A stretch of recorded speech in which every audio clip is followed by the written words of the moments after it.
फिर फांसी का एक फंदा बनाए, हम बच्चों को कहेंगे आओ चढ़ो इस फांसी पे। क्यों? उनके लिए तो और कोई फ्यूचर नहीं रखा इन्होंने। जिस बूथ से ये हम सबको डरा रहे हैं और हमारे बच्चों की जिंदगियां खराब कर रहे हैं। इस साइड वो इनसे मांगना न मैं उन बेवकूफ़ों में हूँ कि मैं कहूँगा कि साहब मैं लाऊंगा।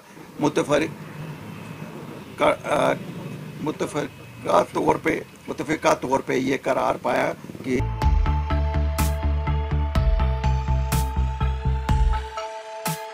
काफ़ी सारे बच्चे प्रिवेंटिव डिटेंशन में बंद है। हम आज मांग करते हैं एलजी साहब और जो ये इंतज़ामिया यहाँ की है कि उन बच्चों को छोड़ा जाए। किसी का बाप 94 में उस थॉट के साथ था जिस थॉट को आज गुनाह माना जाता है। मुझे ये मालूम नहीं उस वक़्त भी गवर्नमेंट ऑफ इंडिया थी। बच्चा पैदा हुआ 2002 में, आज उसको गिरफ्तार किया जाता है। तुम्हारा बाप 94 में था। यार ये तो शादी भी नहीं बाप की हुई थी, उसके बाद शादी हुई, 2002 में वो पैदा हुआ। अब इस बच्चे को सिलेक्शन हो गई, फेयर प्रोसेस से एक सिलेक्शन हो गई। अब उसको नौकरी भी नहीं दे रहे हैं, उसको कह रहे हैं कि साहब क्लियरेंस में कहते हैं साल, और साल भर वो कहाँ जाएगा, किसके पास जाएगा, कोई क्लियरेंस नहीं देता है। तो आज हम ये भी मांग करते हैं this draconian system should and. क्या रिश्तेदार, कोई किसी का रिश्तेदार कहीं मिलिटेंट रहा है उसको भी बंद कर रहे हैं, उसको कह रहे हैं कि नौकरी नहीं तुझे मिलेगी। फिर क्या इन बच्चों को हम फिर इनको को बोलो लाल चौक में एक आजकल उठा रहे हैं, ये लाल चौक को कुछ कर रहे हैं। अब हमें तो मालूम नहीं है क्यों, लोगों से तो पूछते नहीं है। फिर फांसी का एक फंदा बनाए, हम बच्चों को कहेंगे आओ चढ़ो इस फांसी पे। क्यों? उनके लिए तो और कोई फ्यूचर नहीं रखा इन्होंने।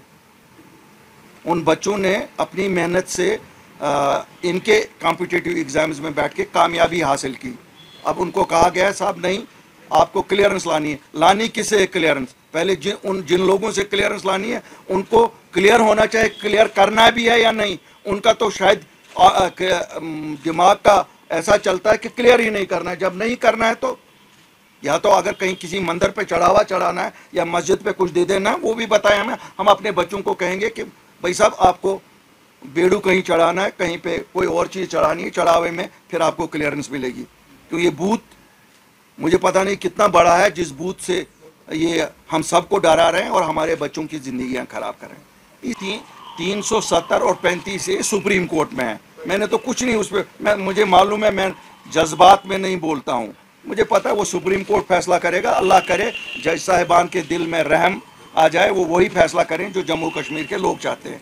तो मैं तो उस पर बात नहीं कर, लेकिन स्टेटहुड तो इनका वादा है, होम मिनिस्टर साहब का वादा है, प्राइम मिनिस्टर का वादा है। कर लीजिए ना रिस्टोर, हमारी पहचान तो रिस्टोर करिए। 2 टुकड़े तो आपने किए, उसको तो हम कुछ नहीं अभी कहते हैं, वो तो सुप्रीम कोर्ट डिसाइड करेगा क्या होगा क्या नहीं होगा। लेकिन ये तो हमारी जायज़ मांग, अगर हम चुप बैठते फिर तो ये जॉब्स की रिजर्वेशन भी नहीं। 370-35 के बाद तो हर everybody was allowed to apply for jobs. लेकिन जब हम लोग निकले, मेहनत की ना, उसी के लिए निकले ना, इसीलिए तो हम पब्लिक रिप्रेजेंटेटिव है। अगर अपनी पार्टी की पहचान आज है, अगर अपनी पार्टी को आज मानता जानता कोई है, वो इसीलिए है ना, क्यों ना हमने 370 का बोझ वहीं रख के फिलहाल नौकरियों को तो बचाया, ज़मीनों को तो बचाया। तो अब स्टेटहुड तीसरा रहता है मेरा एजेंडा, मैं कहता हूँ वो भी लाऊंगा। 370 जब आएगा फिर उस वक्त 370 मुझे भी मिलेगा, जम्मू वाले को भी मिलेगा, सबको मिलेगा। वो तो कोर्ट करेगा ना डिसाइड। वो इनसे मांगना न मैं उन बेवकूफ़ों में हूँ कि मैं कहूँगा कि साहब मैं लाऊंगा। आउट ऑफ द 3 थिंग्स 2 चीज़ें हमने कामयाबी हमें मिली है अपनी पार्टी को। और जॉब्स की प्रोटेक्शन का सिलसिला जहाँ तक था, हमने जॉब्स की प्रोटेक्शन के लिए एक बाज़ाब्ता ऑर्डर गवर्नमेंट ऑफ इंडिया से लाया। ठीक है, उसमें थोड़ा सा डोमिसाइल का जो उन्होंने किया है 15 साल है। अल्लाह के फजल से जिस वक्त सरकार यहाँ बनेगी उस वक्त हम एक तो restoration of permanent residence PRC जो हमारी थी वो भी करेंगे, और दूसरा this tenure would also be increase. लेकिन प्रोटेक्शन तो है कि जम्मू कश्मीर के बच्चे ही जम्मू कश्मीर में जॉब ले सकते हैं, सरकारी जॉब्स।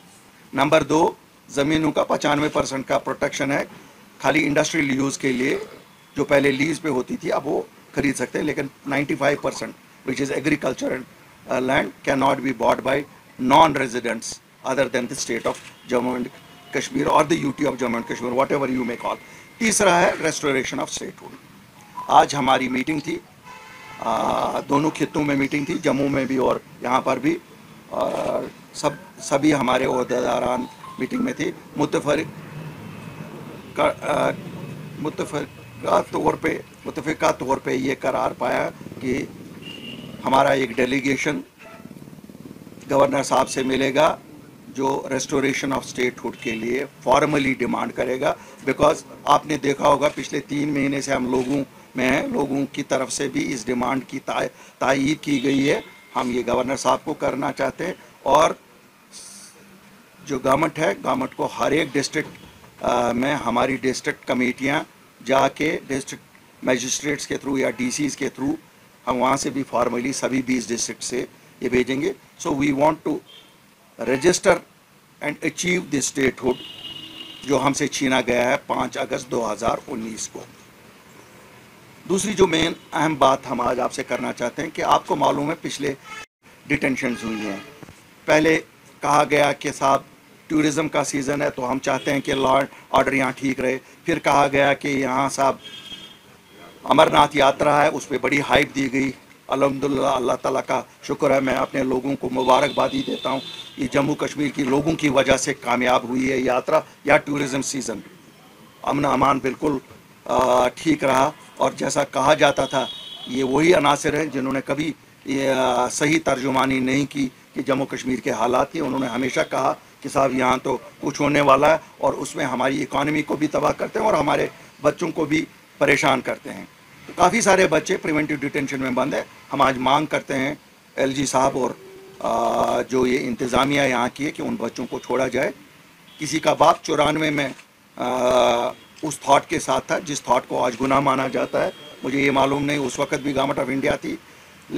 बच्चा पैदा हुआ 2002 में, आज उसको गिरफ्तार किया जाता है। तुम्हारा बाप 94 में था। यार ये तो शादी भी नहीं बाप की हुई थी, उसके बाद शादी हुई, 2002 में वो पैदा हुआ। अब इस बच्चे को सिलेक्शन हो गई, फेयर प्रोसेस से एक सिलेक्शन हो गई। अब उसको नौकरी भी नहीं दे रहे हैं, उसको कह रहे हैं कि साहब क्लियरेंस में कहते हैं साल, और साल भर वो कहाँ जाएगा, किसके पास जाएगा, कोई क्लियरेंस नहीं देता है। तो आज हम ये भी मांग करते हैं this draconian system should and. क्या रिश्तेदार, कोई किसी का रिश्तेदार कहीं मिलिटेंट रहा है उसको भी बंद कर रहे हैं, उसको कह रहे हैं कि नौकरी नहीं तुझे मिलेगी। फिर क्या इन बच्चों को हम फिर इनको को बोलो लाल चौक में एक आजकल उठा रहे हैं, ये लाल चौक को कुछ कर रहे हैं। अब हमें तो मालूम नहीं है, क्यों लोगों से तो पूछते नहीं हैं। फिर फांसी का एक फंदा बनाए, हम बच्चों को कहेंगे आओ चढ़ो इस फांसी पे। क्यों? उनके लिए तो और कोई फ्यूचर नहीं रखा इन्होंने। उन बच्चों ने अपनी मेहनत से इनके कॉम्पिटिटिव एग्जाम्स में बैठ के कामयाबी हासिल की। अब उनको कहा गया साहब नहीं, आपको क्लियरेंस लानी है। लानी किसे क्लियरेंस? पहले जिन लोगों से क्लियरेंस लानी है उनको क्लियर होना चाहिए, क्लियर करना भी है या नहीं। उनका तो शायद दिमाग का ऐसा चलता है कि क्लियर ही नहीं करना है। जब नहीं करना है तो या तो अगर कहीं किसी मंदिर पे चढ़ावा चढ़ाना है या मस्जिद पे कुछ दे देना है, वो भी बताया हमें। हम अपने बच्चों को कहेंगे कि भाई साहब